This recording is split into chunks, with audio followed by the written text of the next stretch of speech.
સોનારકુઈમાં શાળામાં સુવિધાનો અભાવ સામે આવ્યો છે। શાળામાં 10 જેટલા ઓરડા જર્જરિત હાલતમાં હોવાની વિગતો મળી રહી છે। જર્જરિત શાળામાં વર્ગખંડના પતરા પણ ઉડી ગયા। જર્જરિત શાળાના એક જ રૂમમાં બેસવા માટે હવે શિક્ષકો પણ મજબૂર બન્યા છે।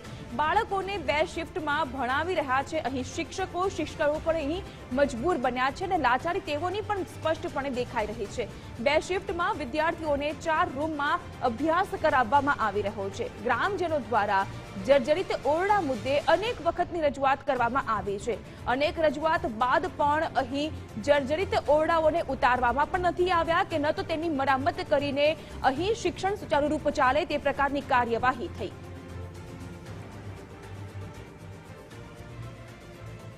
એટલી ગંભીર છે કે જ્યાં બાળકો બેસી પણ બી નહીં શકતા અને સોનારકુઈના 1 થી 8 ધોરણને 2 પાલીમાં ભણાવવામાં આવે છે। પહેલાં એક સવારમાં નાના બાળકો આવે છે, બપોર પછી મોટા બાળકો આવે છે। બાળકોને શિક્ષકોને ભણાવવામાં તકલીફ પડે છે। સ્કૂલના ઓરડાઓ પતરાઓ બધા સબ ઉડીને બહાર નીકળી ગયા છે। પણ જે કોર્પોરેટરો અહીં આગળ આવે છે જોઈને જતા રહે છે। ખાતમુહૂર્ત આજે છેલ્લા 15 મહિનાથી કરેલું છે પણ ત્યાંની કોઈની ઊંઘ ઉડતી નથી। એ લોકો હરામ કરી મૂકેલા છે। બાળકોને બેસવામાં તકલીફ પડી રહી છે। स्कूल जल्दी तके बनी जाए। हमारा छोकराओने बहुत तकलीफ पड़े छे। 1 થી 4 धोरण वाला 2 स्कूल में बने छे, 1 થી 8 धोरण वाला छे तो 4 धोरण 2 स्कूल में बने छे। शिक्षको बहुत सारा छे, भणावे छे, बधी सारी रीते બધું સારું છે પણ સ્કૂલ બનતી નથી। વહેલી તકે સ્કૂલ બને એવું અમે આશા રાખીએ છીએ। ખાતમુહૂર્ત પણ થઈ ગયેલું છે। હજુ કોઈ કોર્પોરેટરો આવીને સ્કૂલનું કાર્ય બનશે એનું કોઈ હજુ કહી શકતા નથી। પાછળથી જે સ્કૂલોની મંજૂરી મળેલી સ્કૂલ અત્યારે તૈયાર થઈ ગયેલ છે। અમારી સ્કૂલ હજુ બની નથી અને અત્યારે છોકરા ભણવા માટે અમારે મજબૂર છે। છોકરા ઘરેથી આવતા નહીં, બીકના મારે કે પતરા ઉડે અને સ્કૂલની કોઈ સુવિધા છે નહીં એટલે ધાકના મારે કોઈ છોકરા આવતા નહીં। છોકરા ભણવા માટે મજબૂર છે। શિક્ષકો ઘરે બોલાવીને ઘરેથી ભણાવે છે પણ છોકરા આવતા નથી, વાલીઓ મોકલતા નથી કેમ કે સ્કૂલનો કોઈ ભરોસો નહીં, ક્યારે સ્કૂલ પડે અને છોકરા નુકસાન થાય એવું દરેક વાલી પોતાનું છોકરાનું ભવિષ્ય વિચારતા હોય છે। તો છે પણ એમાં ક્લાસ ખાલી 2 જ છે। હવે 2 જ ક્લાસમાં 1 થી 8 ધોરણ ભણાવવું કેટલું અઘરું છે એ તમે જાતે જ વિચાર કરી શકો છો કેમ કે આજે 2 ક્લાસમાં 1 થી 8 વર્ગના સ્કૂલના છોકરાઓ કેટલા છે હશે। એક ક્લાસમાં 30 છોકરા ગણે તો આજે કેટલા છોકરાઓ થાય તો એવી રીતે આ 2 વર્ગમાં કેવી રીતે એટલે સર શિક્ષકોએ 2 પાડી કરી છે। સવાર 1 થી 5 ધોરણ અને સાંજના 5 થી 6 થી 8 ધોરણ। હવે સવાર આટલી ઠંડીમાં છોકરાઓ ઉઠીને આવે તો એમની હાલત કેવી થતી હશે। આજે 1 થી 5 ધોરણના છોકરાઓને 2 વર્ગમાં બેસાડવાની કેવી રીતે હાલત હશે। આજે છોકરાઓ મંદિરે બેસે છે, મહાદેવના મંદિરે બેસે છે, ભાતીજીના મંદિરે તો ઓટલા છે બનાવ્યા છે એટલે બેસે છે, બાકી ક્યાં બેસી રહે। આજે તમે જાતે જુઓ કે છોકરાઓ કેવી રીતે ઓટલા પર બેસીને શિક્ષણ કેવી રીતે લઈ રહ્યા છે।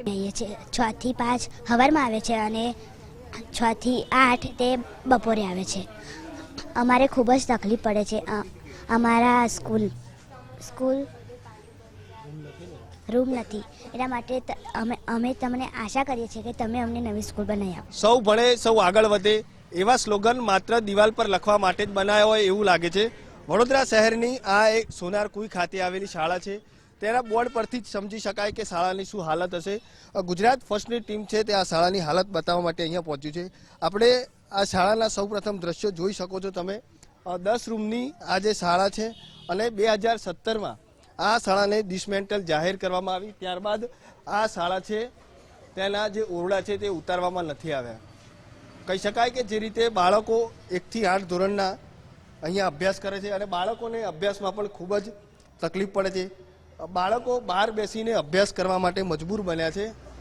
શાળાની અંદર 2 પાલી ચલાવવામાં આવે છે, સવારે 7 થી 12 અને 6 થી 5। શિક્ષકોને પણ ભણાવવામાં તકલીફ પડે છે। આ શાળાના દ્રશ્યો તમે જોઈ શકો છો કે તમામ જે શાળા છે તેને ડિસમેન્ટલ જાહેર કરી દેવામાં આવી છે પરંતુ નવું જે બિલ્ડિંગ છે તે બનાવવામાં નથી આવ્યું અને તેના જ કારણે જે 2 નવીન બનેલા ઓરડા છે તેમાં 1 થી 8 ધોરણના બાળકો ભણીને અભ્યાસ કરી રહ્યા છે। તમામ જે સૂત્રો છે તે અહીં લખવામાં આવ્યા છે પરંતુ આ જે સૂત્રોનો અમલ છે ને તે વાસ્તવિક રીતે નથી થતો। અહીંયા એક સૂત્ર લખેલું છે, દરિદ્ર પ્રત્યે દયા રાખો, પરંતુ સરકાર હોય કે શિક્ષણ વિભાગ હોય તેમને ગરીબ બાળકો પ્રત્યે દયા નથી, કારણ કે આ સરકારી સ્કૂલ છે અને સરકારી સ્કૂલની અંદર ગરીબ બાળકો અભ્યાસ કરવા આવે છે. આ જે સૂત્રો છે તે માત્ર લખવા માટે જ બનાવ્યા હોય ને એવું લાગે છે. બીજી તરફ શિયાળાનો સમય છે, કડકડતી ઠંડી પડી રહી છે, તેમ છતાં પણ બાળકો છે ને બહાર બેસી અને ભણવા માટે મજબૂર બન્યા છે, ખર્ચે છે. ત્યારે આ સરકારી શાળામાં ભણતા ગરીબ બાળકો પાછળ કેમ અન્યાય થઈ રહ્યો છે?